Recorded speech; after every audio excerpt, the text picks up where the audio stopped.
By the time the sixth cop car fishtailed up the dusty drive and skidded to a stop by the old barn, I had already put the coffee on.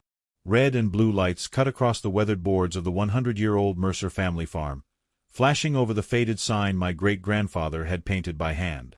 Officers piled out like they were raiding a cartel compound, not a place where the most suspicious activity in the last decade had been forgetting to close the chicken coop. At the front of the pack was her, Amanda Keene, HOA president of Cedar Ridge Estates, wearing a blazer, wedge heels sinking into the mud, and an expression that said she had been waiting her whole life for this moment. She turned to the officers with a sweeping gesture. "That's him," she said, pointing toward me on the porch. "He refuses to vacate HOA property. We've voted to seize the land for non-compliance. He's been warned." I didn't move. Didn't flinch. I just leaned in the doorway of the farmhouse, white t-shirt, jeans, work boots, one hand on my coffee mug, the other casually holding up my phone. On the screen, a timer was counting up from 0001. The nearest officer frowned. "What's the timer for, sir?" I smiled, slow and level. "That," I said, "is how long you've all been on camera for a federal civil rights violation complaint." "Don't worry." I tapped the screen. "My lawyer gets a copy automatically." Amanda blinked. "What?" Somewhere above us, the faint whir of a drone camera passed overhead, right on schedule. The officer's radio crackled. "Unit 12, just got a call from the county attorney's office. Something about jurisdiction?" I smiled. "Welcome to the Mercer farm," I said. "Clock's ticking. I'm the kind of man suburban HOA people don't know what to do with. At 36, I live alone on the 80-acre patch of land my family has worked for a century. Mercer Farm, established 1925. The farmhouse is older than every house in the subdivision next door combined. I grow hay, lease pasture to a cattle guy, fix my own fences, and talk more to my dog and the radio than to other humans. I don't host loud parties. I don't drive a loud truck. I don't have a junkyard in my yard. I have an old red tractor, a quiet life, and a stubborn streak that's been passed down through 3 generations of farmers who survived droughts, recessions, and a freeway proposal that died the day my grandfather chained himself to a cottonwood. The problem wasn't me. The problem was what had grown up around me. Cedar Ridge Estates arrived like a slow infection, one cul-de-sac at a time. Vinyl palace houses marching closer and closer to the Mercer fence line, brought to you by Sycamore Horizon Development, LLC. With it came walking trails that mysteriously needed to run near my fields, people accidentally parking next to my rustic backdrop during their backyard barbecues, and a flood of next-door posts from people clutching pearls at the sound of a rooster crowing at 5 a.m. At the head of all this was Amanda Keene. Amanda was HOA president, realtor, and self-appointed curator of Cedar Ridge's brand. She had a haircut that cost more than my monthly feed bill and an email signature with 5 different certifications. She introduced herself a year ago by walking up my drive in heels, looking around at the barn, the silo, the century maple tree, and saying, "This could be stunning with the right vision." "I like it how it is," I replied. She smiled the way a person smiles at a stubborn stain. That first conversation set the tone. Over the next few months, Cedar Ridge's glossy marketing photos started using Mercer Farm as a pastoral backdrop. Listings bragged about sweeping farm views and heritage-adjacent living. Nobody asked me. I wouldn't have minded, really, until the HOA started deciding that if they could see my land, they got to control it. It started petty. Amanda emailed me from the official Cedar Ridge Estates HOA account. "Hi, neighbor. Your property, while technically outside our boundaries, significantly impacts the visual character of the community. We'd love to collaborate on some improvements. For example, painting your barn a more neutral tone, removing older equipment from line of sight of our backyards, limiting animal noises during early morning hours." I answered in 4 words. "No thanks. Not interested." She didn't take the hint. A month later, I came back from the feed store and found a Cedar Ridge community notice stapled to my fence about proposed landscape improvements affecting shared views. HOA volunteers were measuring possible trail easements along my pasture fence line. 2 kids were playing on my hay bales because their mom said it's just open land. I walked the volunteers off my property, calmly but firmly. Y'all are welcome to turn around and step back to your side of the line, I said. Fence is the boundary. Has been since 1925. They retreated, muttering about how Amanda said this was all going to be community space eventually anyway. That word, eventually, stuck in my head.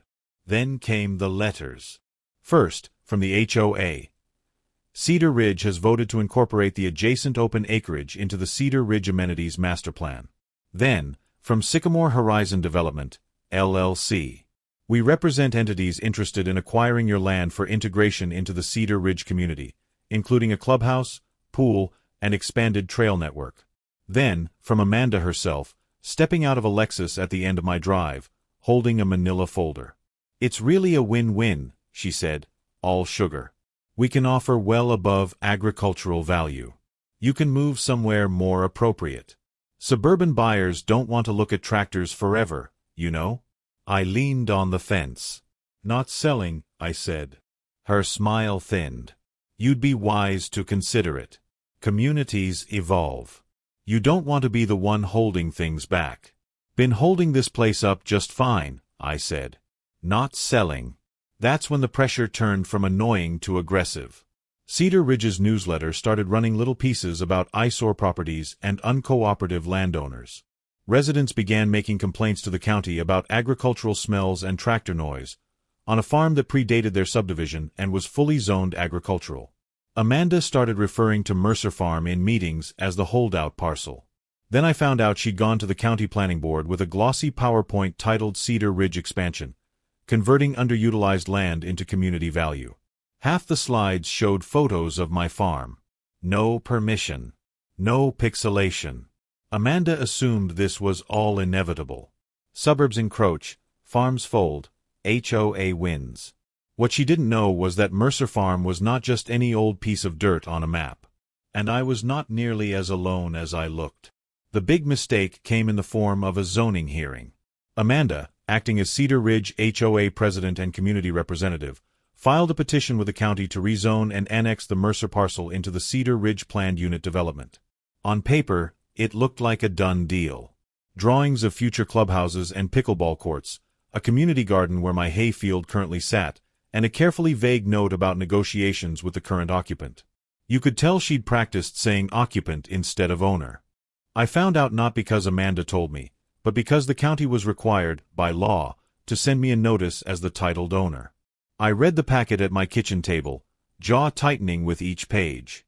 They were attempting, in effect, to treat my family farm as a foregone conclusion, a place they were already planning to build on. I went to the hearing. The Cedar Ridge people were not expecting me. Picture it. Small county boardroom, fluorescent lights, worn carpet. Amanda at the front with a laptop, HOA board members in matching polos behind her. And here, she said, clicking to the next slide, you can see how the Cedar Ridge expansion will convert this underutilized, frankly blighted, agricultural tract into vibrant community space. The screen showed a photo of my barn. I raised my hand. The board chair squinted. Yes. Sir in the hat. I stood. Yeah, hi. Quick question. What's the legal term for trying to annex someone's land without talking to them first? The room shifted. Amanda faltered. I wasn't aware Mr. Mercer, we've been attempting to engage you on this. Lies, I said calmly. For the record. I stepped forward and set a neat stack of papers on the table in front of the board.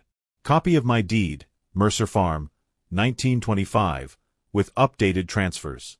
Agricultural zoning certificate.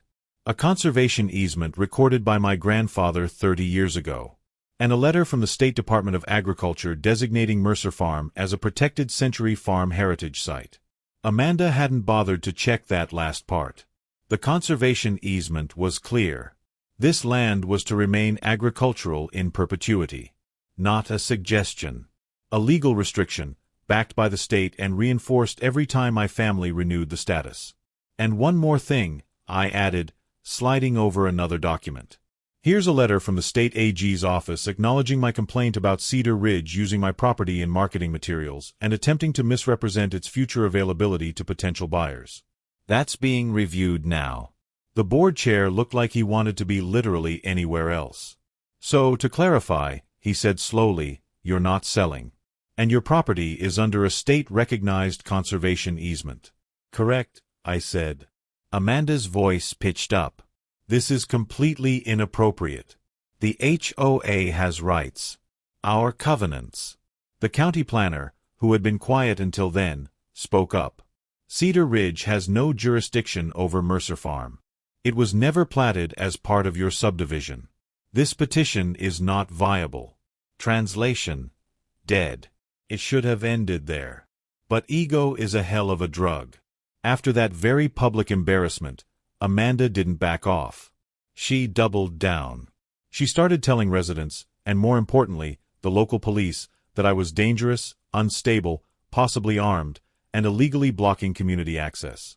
She claimed on record that the HOA owned easements across my land and I was refusing lawful access.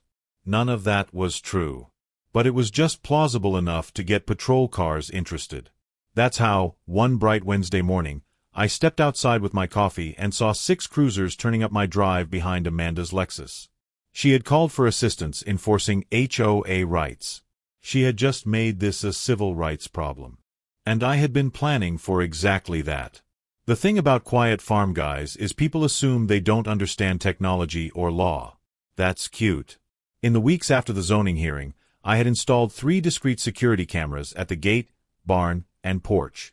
Set up a cloud backup that auto-uploaded any time motion was detected and a certain phrase was spoken. Spoken with a civil rights attorney recommended by the AG's office. And enrolled in a legal service that automatically generated complaints when I flagged interactions as potentially unlawful. I'd also had a very specific conversation with the county sheriff and the county attorney.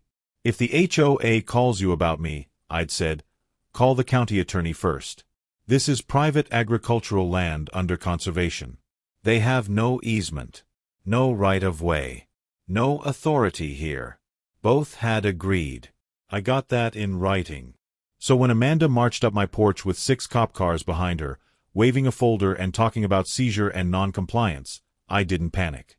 I opened my timer app, tapped start. It began counting up. 0001, 0002, 0003. I wanted a clean record of how long they stayed after being told they had no jurisdiction. Mr. Mercer, one of the officers began, posture stiff. We've been called to assist the Cedar Ridge HOA with enforcing a removal. Before you go another word, I said evenly, raising my phone, please look at that post on my gate. They all turned.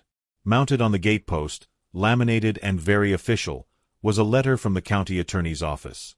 Law enforcement is advised that Mercer Farm is private property under agricultural zoning and a conservation easement. No entity, including nearby homeowner associations, currently holds any recorded easement, right-of-way, or enforcement authority over this land. All access is subject solely to the owner's consent. The officer read it. Twice. Behind him, another cruiser's radio crackled. All units at Mercer Farm. This is dispatch. Just got a call from County Attorney Lawson. You are to confirm jurisdiction before taking any action. Repeat. Confirm jurisdiction. Amanda's smile wobbled. Officer, she said quickly, we have an HOA resolution right here. We voted to seize this land for community use due to chronic non-compliance. He's been trespassing on what is effectively community property. Trespassing, I repeated slowly, on my great-grandfather's farm. One of the younger officers shifted, clearly uncomfortable. Ma'am, the lead officer said carefully, HOA covenants don't give you seizure rights. That's not a thing. But our bylaws. Your bylaws don't trump property deeds and state law, he said. My timer ticked past 0200. I spoke clearly, for the cameras. I am the sole legal owner of Mercer Farm. This is private property. Nobody here has my permission to enter beyond the gate unless you have a warrant or an emergency. Do any of you have a warrant? Silence. The drone above hummed softly. Sir, we're just trying to resolve, one officer began. Then you can resolve it, I said calmly, by turning around. I watched their faces as the radios crackled again. Unit 12. Lawson here. You're on private AG land. Back off. We'll handle the HOA separately. There it was. The shift. The lead officer exhaled, shoulders lowering. Copy that, he said into his radio. He turned to Amanda. Ma'am, we're not seizing anything today. This is a civil issue. And from the looks of it, not one that favors you. Amanda's cheeks flushed deep red. You can't just leave, she sputtered. He's obstructing community plans. He's undermining the HOA. This sets a dangerous precedent. Ma'am, the officer cut in, voice now edged with annoyance. The dangerous precedent would be us helping you illegally remove a man from his own property. I tapped the timer. 0317. Thank you, officer, I said. This footage, plus your acknowledgement, goes straight to my attorney. Two of the cops glanced up at the drone.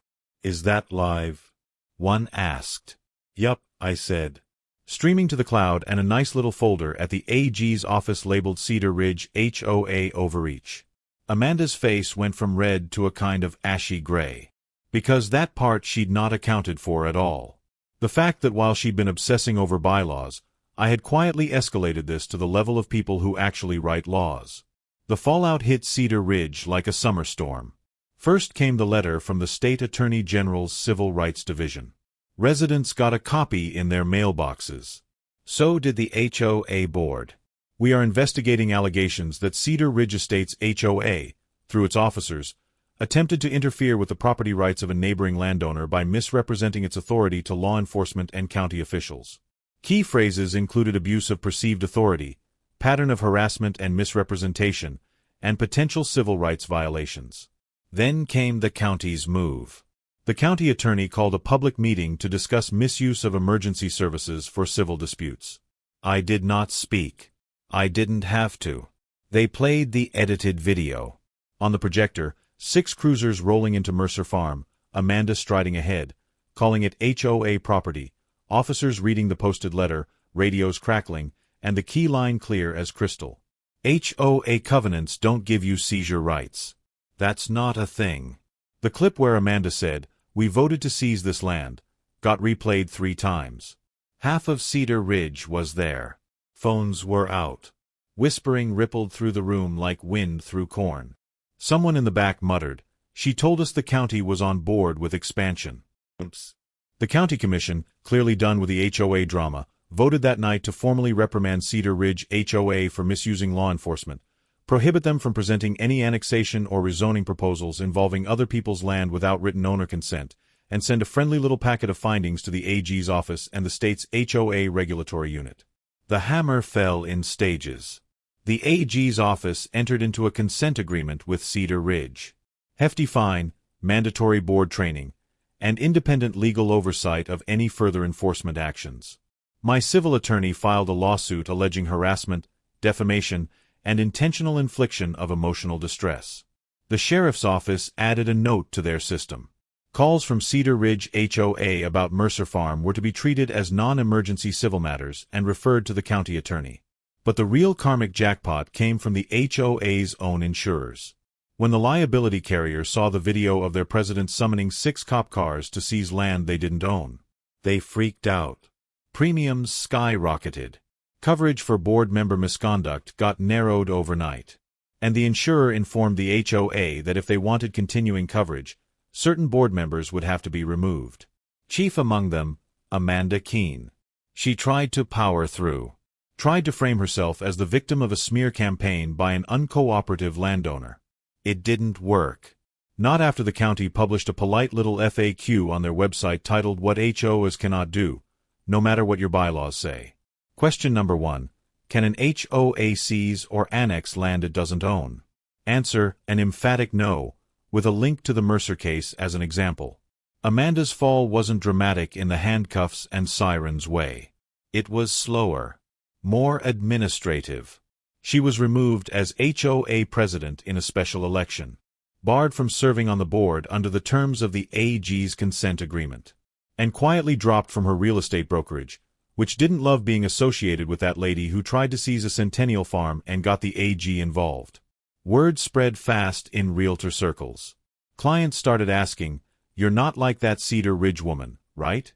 Her name became a cautionary tale in continuing education seminars. When the special election results were announced at the emergency HOA meeting, Amanda stood at the back of the community center, her face pale as paper. The vote wasn't even close. 68 to 12 in favor of her removal. She opened her mouth to speak, to defend herself one last time, but the new interim president, a tired-looking accountant named Paul, simply said, "The motion passes. Miss Keene, you're removed from the board effective immediately." Amanda's hands trembled as she clutched her leather folder. "But I was protecting property values," she said, her voice cracking. "I was doing what was best for the community." Paul looked at her with something between pity and exhaustion. "You tried to steal a man's farm, Amanda. With fake legal authority. On camera. The insurance company is threatening to drop us entirely. We're facing state oversight. And we just paid a $25,000 fine to the Attorney General's office because of your actions." Amanda's face crumpled. She turned and walked out of the community center, heels clicking on the linoleum, as 200 residents watched in silence.